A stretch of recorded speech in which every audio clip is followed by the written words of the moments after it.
chanter. Faut chanter, maman, faut chanter. Faut chanter, maman, faut chanter. Bonne année et bienvenue à vous, mes très chers abonnés de la capsule, et bienvenue à ceux qui nous rejoignent pour la première fois.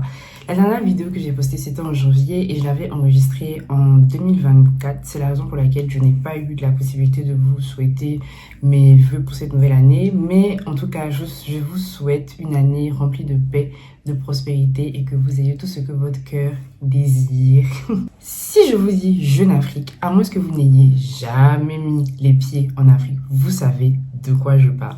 Jeune Afrique est une valeur sûre, une référence incontestée de la presse africaine, un journal qui existe depuis 1960 et qui décrypte l'actualité du continent. Cependant, il fut un temps où ce journal de renom fut interdit en Côte d'Ivoire par le président Houphouët lui-même. Et c'est ce que je vous propose de découvrir dans ce nouvel épisode de la capsule. Jeune Afrique est créé le 17 octobre 1960 à Tunis par Béchir Ben Yamed, BBI comme on le surnomme. Ce diplômé d'HEC est voué à une carrière politique fulgurante puisqu'il sera d'ailleurs le plus jeune ministre du premier gouvernement tunisien.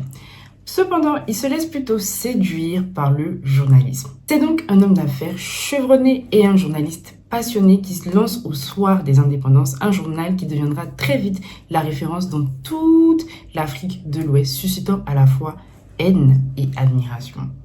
En effet, en 1979, par exemple, des points de dynamite ont été retrouvés et désamorcés au sein des locaux, et en 1986, une partie de la rédaction a été soufflée par l'explosion d'une bombe. Pourquoi BBI et son journal suscitent tant de passion? La réponse à cette question est longue. Plusieurs chefs d'État africains s'opposant à Jeune Afrique ont tous une chose précise à lui reprocher. Mais de manière générale, le journal est accusé d'être complaisant envers les dirigeants africains. Et ces derniers y vont vraiment de main forte pour manifester leur mécontentement. C'est le cas de la Côte d'Ivoire où le président Houphouët-Boigny interdit l'apparition de Jeune Afrique dans les années 1980. Or, le pays, tout comme la Tunisie, son pays d'origine, sont des marchés importants pour les finances et la publicité de Jeune Afrique. Mais le président Houphouët ne s'arrête pas là. Ah non, ça serait trop facile, voyons.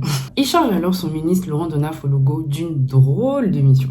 Se rendre dans tous les pays d'Afrique de l'Ouest et demander aux dirigeants de ces pays de faire comme lui. Le vieux, comme on surnomme le président Houphouët, a beaucoup d'influence et on pourrait penser que cette mission serait un succès. Mais fort heureusement pour BBI, les autres dirigeants africains ne suivent pas la recommandation de leur homologue. Ouf! Car à la même période, Jeune Afrique est interdit dans son propre pays d'origine, la Tunisie. Et plus tard, BBI admettra que ces deux interdictions ont failli tuer l'hebdomadaire africain. Toutefois, le problème n'est toujours pas réglé puisque Jeune Afrique demeure interdit en Côte d'Ivoire. C'est là que l'actuel président ivoirien, Alassane Ouattara, intervient. Il est également un très bon ami de BBI qui lui dédiera même quelques lignes dans son autobiographie « J'assume ». L'intervention du président Ouattara est cruciale puisqu'il est à la fois le protégé du président Houphouët-Boigny, mais également un allié de BBI. Il est alors la pièce maîtresse qui manquait à notre puzzle. À présent, je vais vous lire un extrait d'une interview accordée par Béchir Ben Yamed. Et à travers cette interview, il explique comment cette histoire a finalement été résolue. Houphouët l'a appelé un beau jour et lui a dit « Béchir est ton ami ?» Alassane a eu le courage de répondre « Oui, Monsieur le Président. » Alors Houphouët a repris. « Va le voir pour savoir pourquoi il est contre moi et jusqu'à quel point. » Alassane est venu à Paris. Lui, Siradou Diallo et moi avons dîné ensemble et discuté. Il a bien vu que nous n'étions pas hostiles à Houphouët, mais à telle ou telle décision politique. Au sorti du dîner, il lui a téléphoné et lui a dit « Non, il n'est pas contre vous, Monsieur le Président. » Le lendemain matin, Houphouët a fait annuler l'interdiction par le bureau politique du PDCI.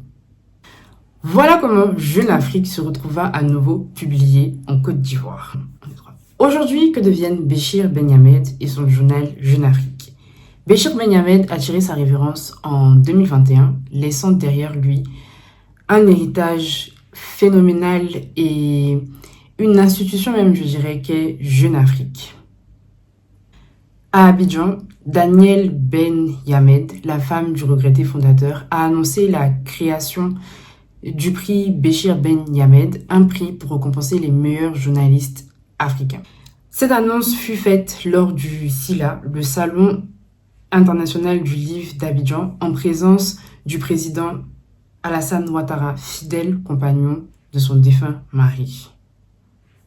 Ainsi s'achève ce nouvel épisode de la capsule et comme à mon habitude, vous le savez maintenant, j'ai vraiment été ravie de vous présenter cette nouvelle vidéo. Si cette vidéo vous a plu, vous savez quoi faire.